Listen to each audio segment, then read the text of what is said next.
So what actually is a title company? Is it the people who hand you the keys, or is it people who ruin the deal the night before closing?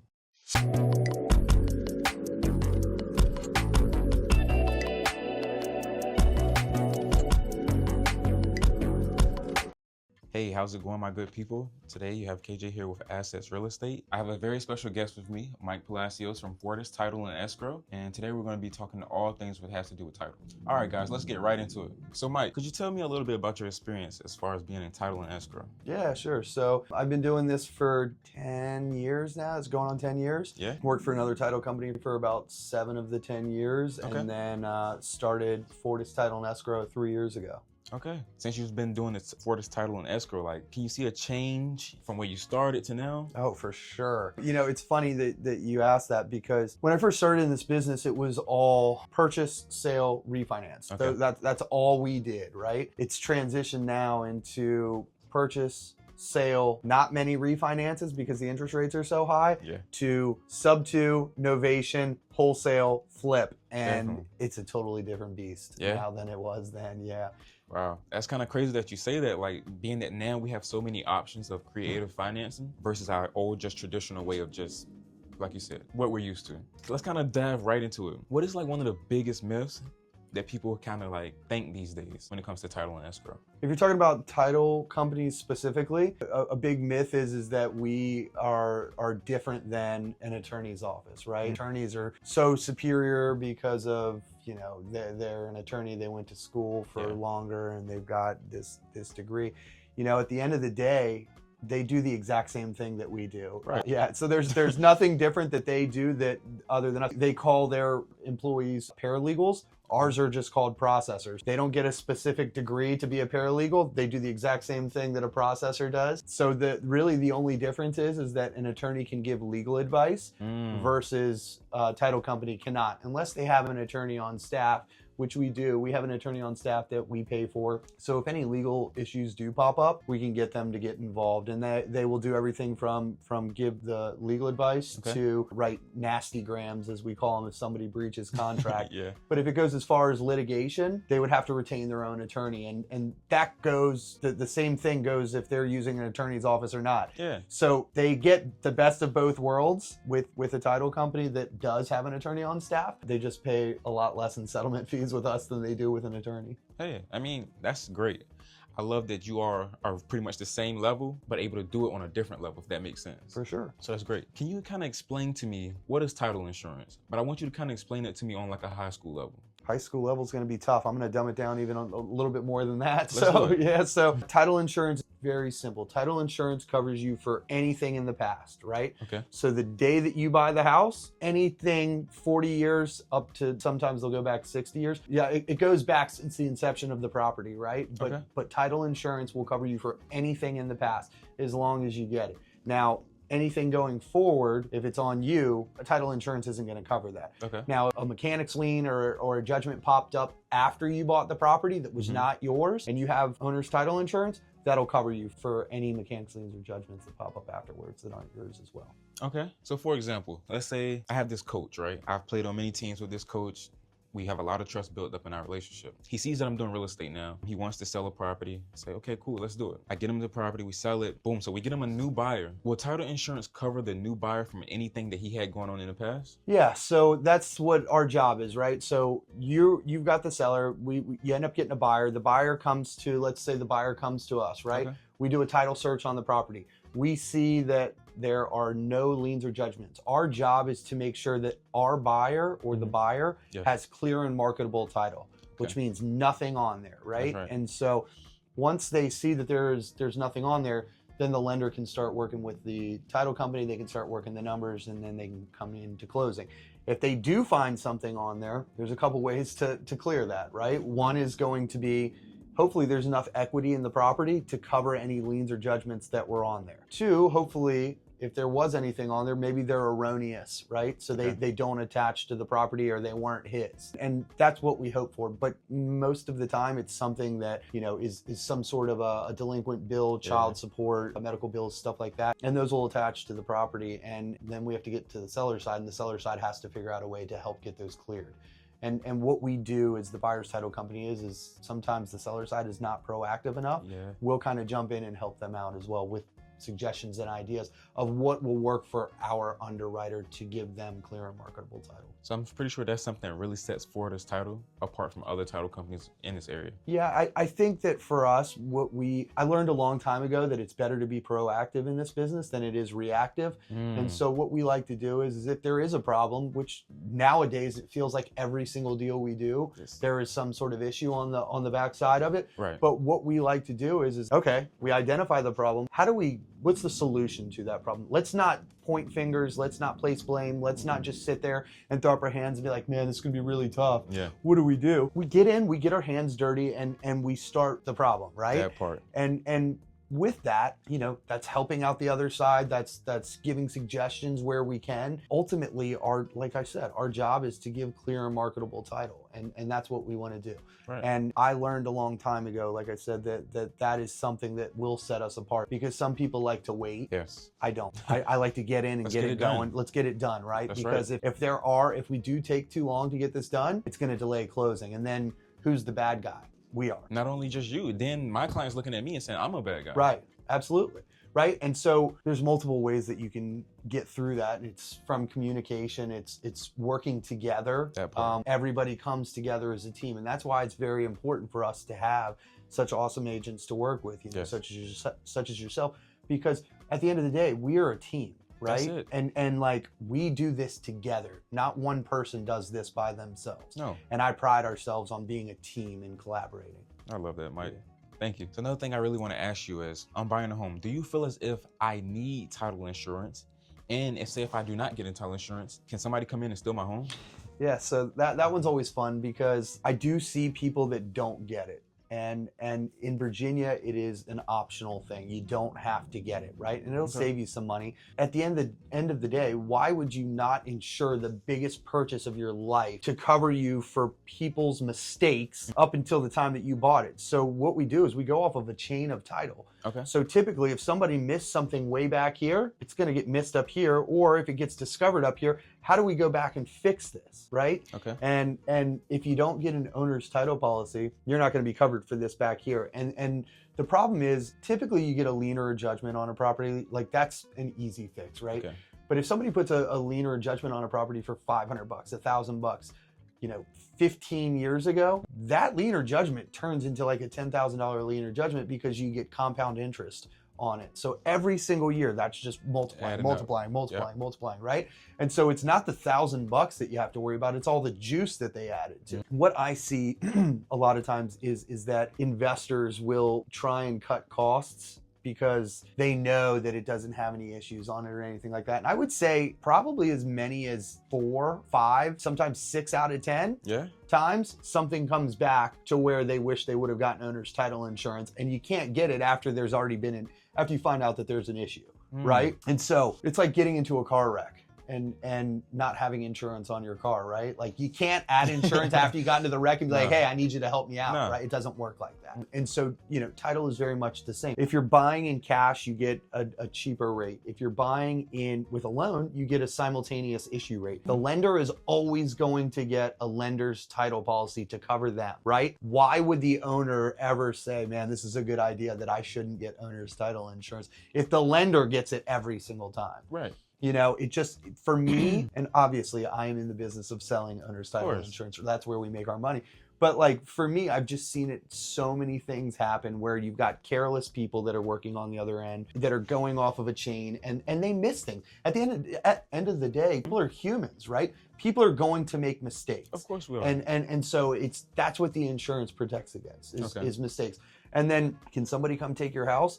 If they didn't get owner's title insurance and there were heirs to the property that never signed off on the initial deed, then yeah, they technically still own that property. Yeah? Yeah. So they could come back and take your property, yes. Have you ever had a case where that's happened?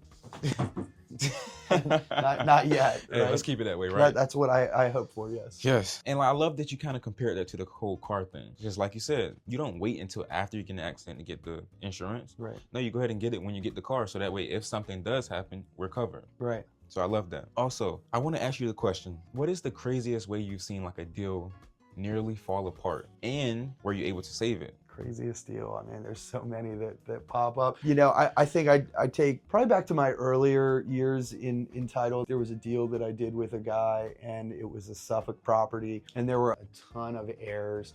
And it was an unfortunate set of circumstances. I believe that the mother or father passed away, and they left it to their children, and their children had children, and some were incarcerated. Some had child support liens on the property. Yeah. There was a lot going on, right? So we had to have, I think, 15 or 16 people sign off on this deal. And it was getting to the point where one of them being in prison, it was like, how do we get this guy in prison to sign off on stuff? Wow. And like, he wasn't willing to sign off on anything because he wasn't getting any money. Yet all of the liens and judgments for child support and whatnot were his. Yeah. So he was affecting the rest of the group. And the rest of the group was really just trying to hold it together because they had just lost a loved one and they were trying to do the right thing.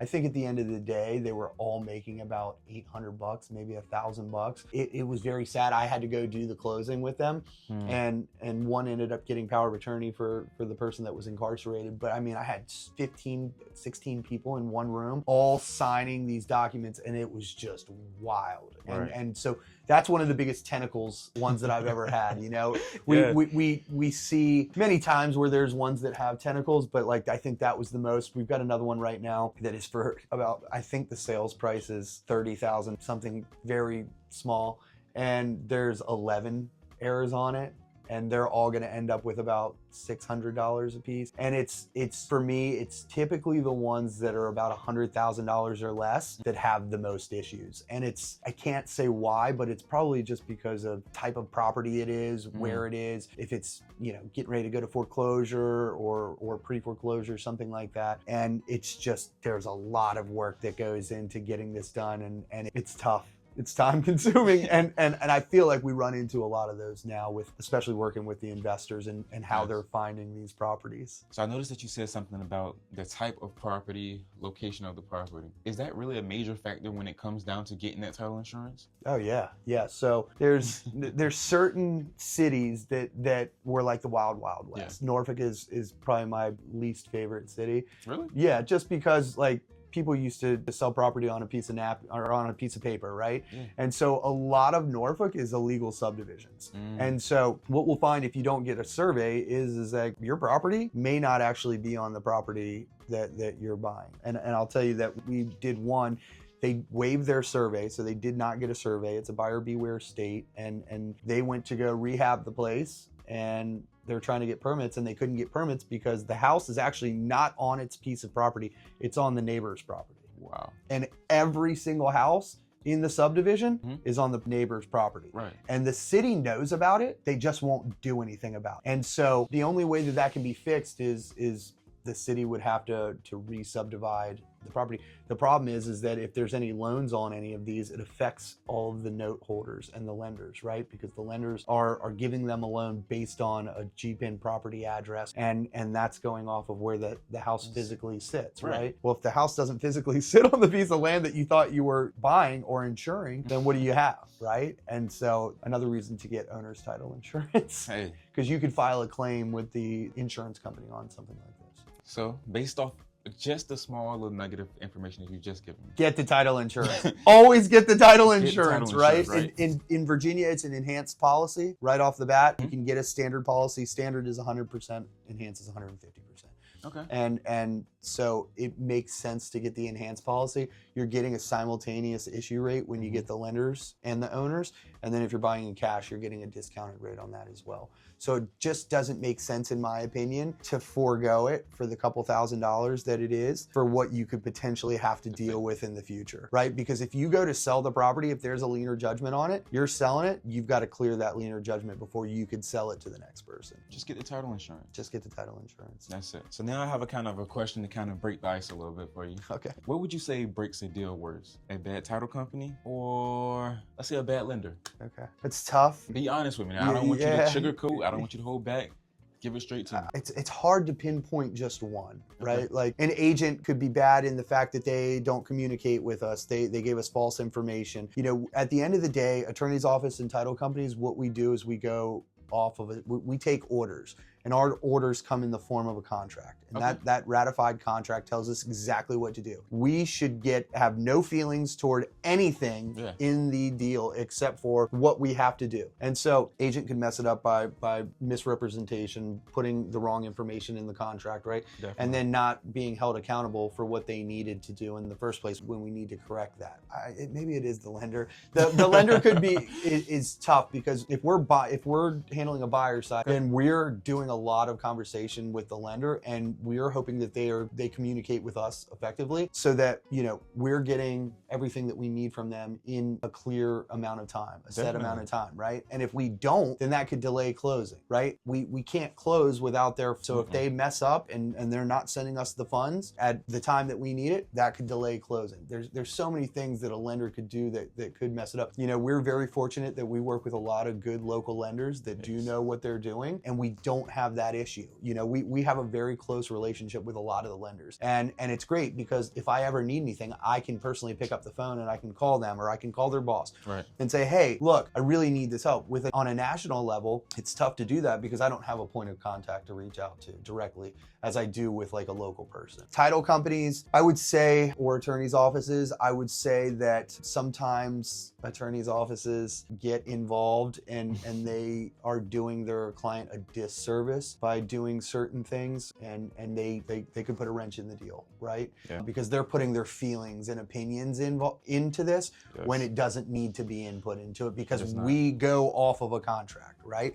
And now if there's a legal issue, then yes, 100% give your legal opinion. Your opinion. Heavy on opinion. Right. You get your own opinion, right? Everybody's entitled to an opinion, right? But it's always not necessary. And then if they're not, communication is always going to be a big thing for us. Always. So if they're not communicating with us, like if there is a lien or a judgment and they're just kind of like, we don't know what to do. And that does happen often. Like once again, I don't dwell in the problem. Like, how do I solve the problem? And so I'll jump in and I'll say, look, this is what you need to do. This is who you need to contact. These are the people. I basically just did your job for you. Pick up the phone and put in some work. That's it, right? And all of my team they're very good at that. They've been doing this. We've got some that have been doing it for as little as 7 years. We've got some that have been doing it as many as 27 years. So we have a lot of tenure with us. And most of the people that are with us today have been with us since day one, which is great. It is. Yeah. And I can also vouch for Fortis Title and Escrow. I haven't had a situation where a deal has had any of those issues, and like you said, knock on wood, that we don't have none of those issues.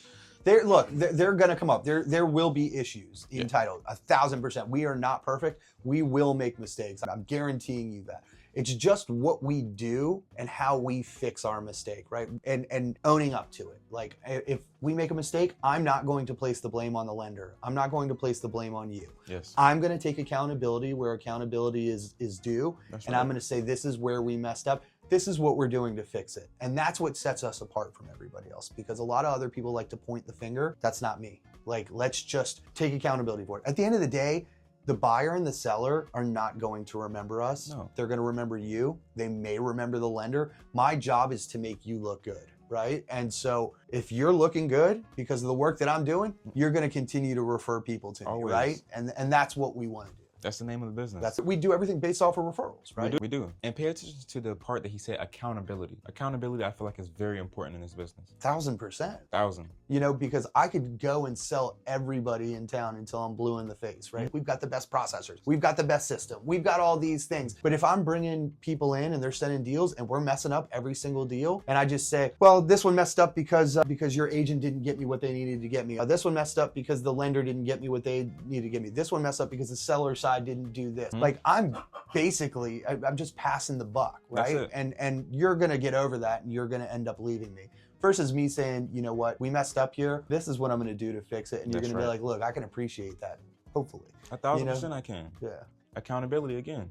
I can appreciate that. All right, Mike. So can you walk me through what kind of happens behind the scenes once a house goes under contract? Yeah. So for us, what we do is once your house goes under contract, you ratify the contract, you send it over to, that goes to orders. We have a setup team there. They input everything into our software. Our software is next level. It is different than any software that anybody has in town. Okay. We spend a ton of money on our back end system. For us, I talk to a bunch of companies before starting Fortis. A lot of them use manual data entry systems, and so it's where somebody's taking information from you and then they're putting it into a system and then they're coming back to you and then they're having to remember a bunch of things. Yeah. Where our system does a lot of that on its own. So if we send you a link to our system, which we do once you ratify a contract and the order is open, you get a welcome letter from us. You get a link that allows you to go into our system in real time to put in your information that takes away from somebody at my office asking you for it and then going to put it back in. Right. So we try and streamline a lot of the process, right? And so we've got tasks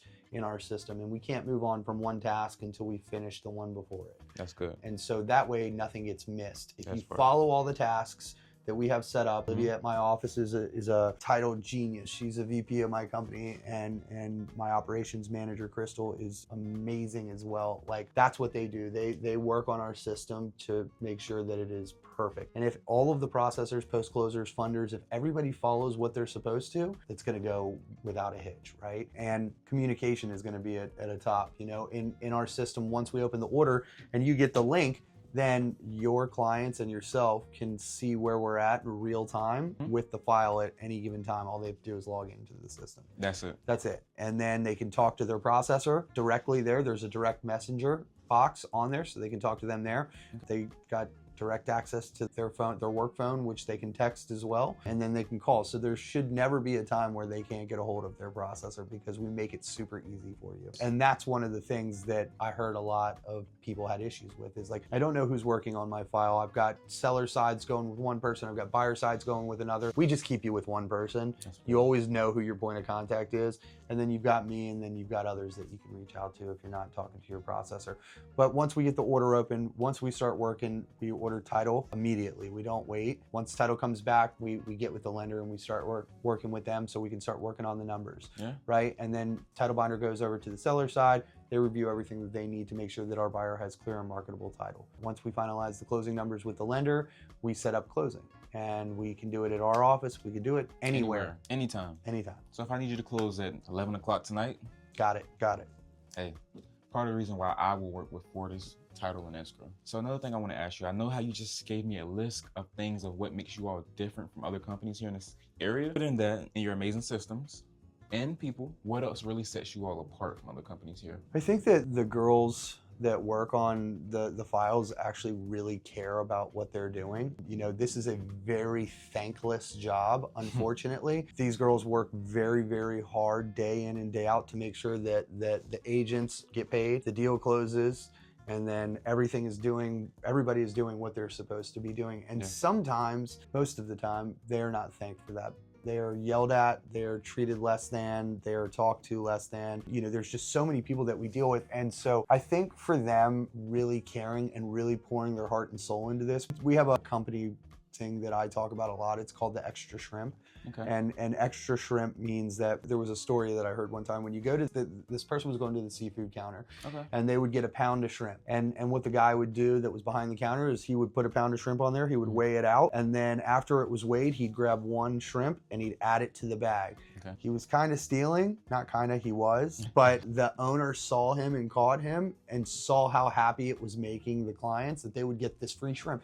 It didn't really cost them anything. No. And he was going the distance. He was doing a little bit extra that nobody else was doing, right? We do that at Fortis Title and Escrow, is we give the extra shrimp. And we do that by adding a lot of love, care, and attention to every single closing, whether it's purchase, sale, refinance, whether it's $5,000 or it's $5 million.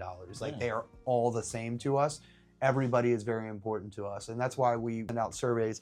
We want to make sure that the client knows that we really care about them. That's very important. Very important. I would say that that's really what it is for me. How you all go the extra mile for whoever it is. It doesn't matter. Like you said, it can be $5,000, $5 million. We're going to go the extra mile. We're going to give our client what they want, what's going to get them to the closing table, what's going to get them to the point where they say, you know what, my agent, my title escrow company, it was a great experience. That's what it's all about here. Yeah, I mean, because we're the last people that you see. We want to make sure that the last person that you see gives you a really good experience. That's right. Last but not least, what documents should a buyer review before closing? And how do you help them review those documents? Yeah, so it's probably good that the buyer gets a chance to review the closing disclosure before they come to closing. And how we do that is once the lender finalizes the closing disclosure, you know, this is why, once again, it's very important to work with great lenders that are local in the area, because what they do is they'll send us the closing disclosure, you know, a day in advance. Some companies send it to me a couple days in advance,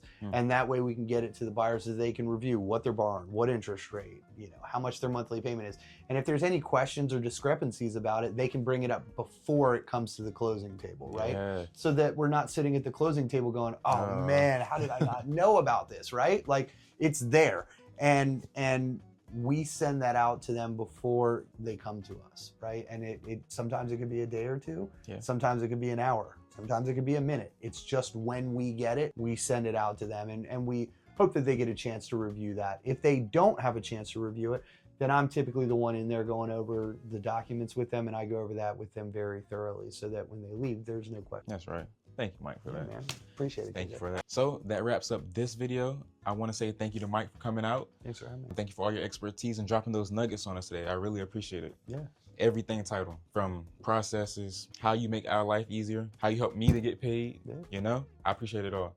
So, Mike, I want you to tell them, where can we find you at? Yeah, so you can find us at Fortis like the minus symbol title.com. Okay. And then on Facebook and Instagram is Fortis Title and Escrow. Fortis Title and Escrow. Yeah. Easy enough. If you want to learn more about real estate or even title, watch the next video.